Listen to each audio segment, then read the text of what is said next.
This video is made possible by Practical Defense Systems, the best online security training at the lowest prices. You can start your security career today online at pdsclasses.com. Check them out.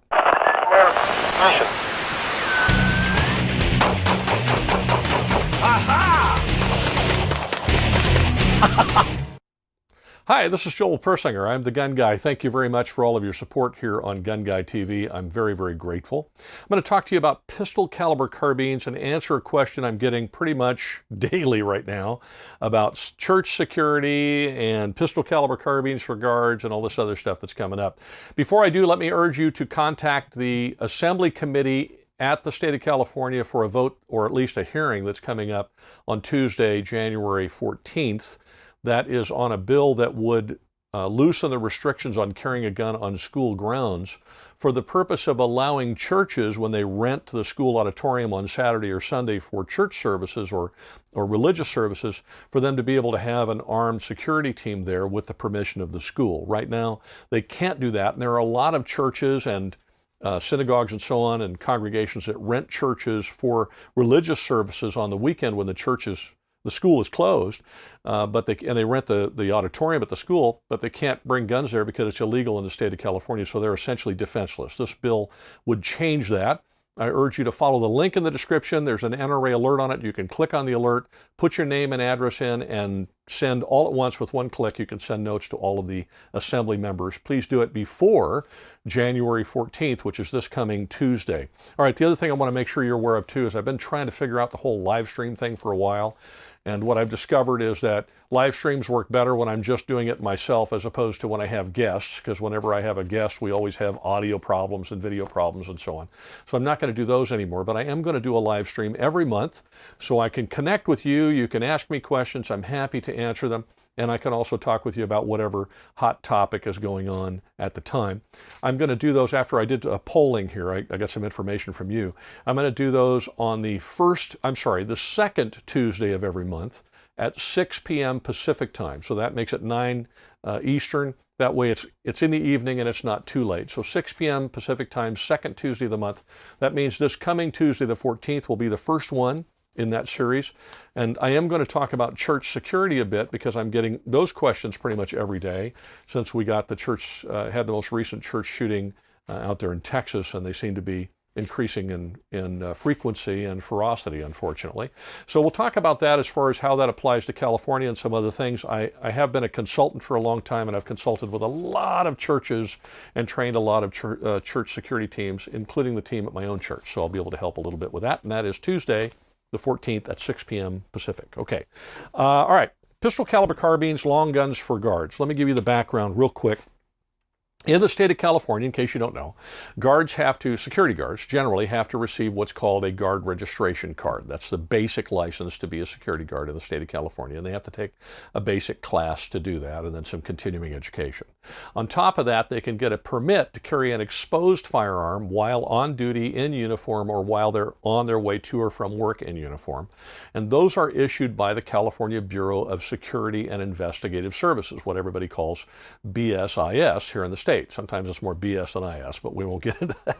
All right. So typically that permit is issued for firearms that would be considered handguns only. And although the statutes are somewhat convoluted and a little vague, that's basically what happens. The exceptions where long guns are concerned generally fall within the armored car section of things, where armored car guards can have shotguns and so on. And part of that is that those laws are really old. And part of it is that in addition to BSIS partially regulating them, the California Highway Patrol also partially regulates them in the armored car industry. So they have some exceptions. They can do some things that the average security officer in the state of California typically can't. You'll also find some exceptions where there are enclosures with animals, such as the zoo or SeaWorld or whatever. Sometimes they'll have shotguns or rifles, and a lot of times that's to contain an animal that escapes that might present a danger to the guests at the zoo. So that's a whole different thing. Now, where these come in is that guards typically don't need a long arm most of the time, but there are instances where, or posts or situations where a patrol rifle or patrol shotgun or a rifle or shotgun on site would be a very positive thing for security officers. And that's why I think in 2013 or 2014, I think it was 2013, the Bureau sent out letters to all the training facilities and security companies asking for their input on a separate permit specifically for long guns for security guards. And we sent our input in. They had, I thought, a really good program and a really good qualification and everything, but unfortunately it needed to be approved by the California legislature and signed by the governor before they could do it. It never was, and so that permit never came about.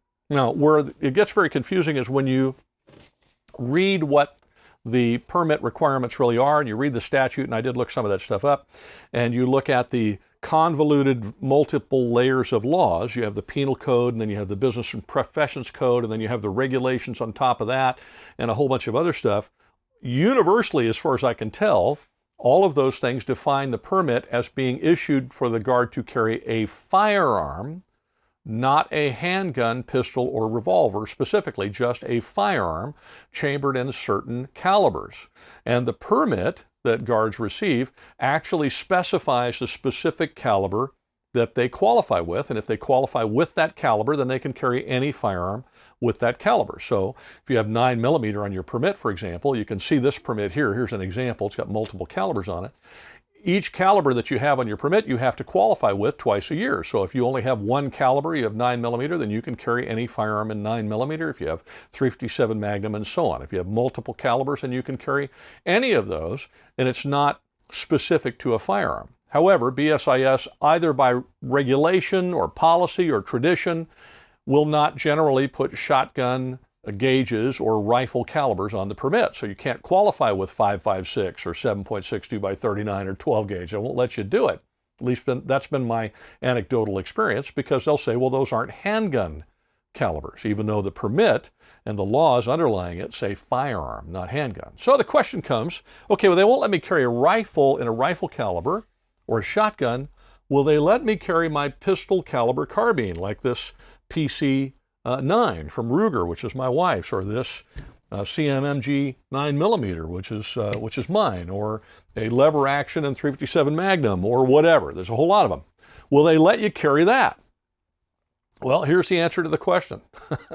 Unfortunately, I don't know.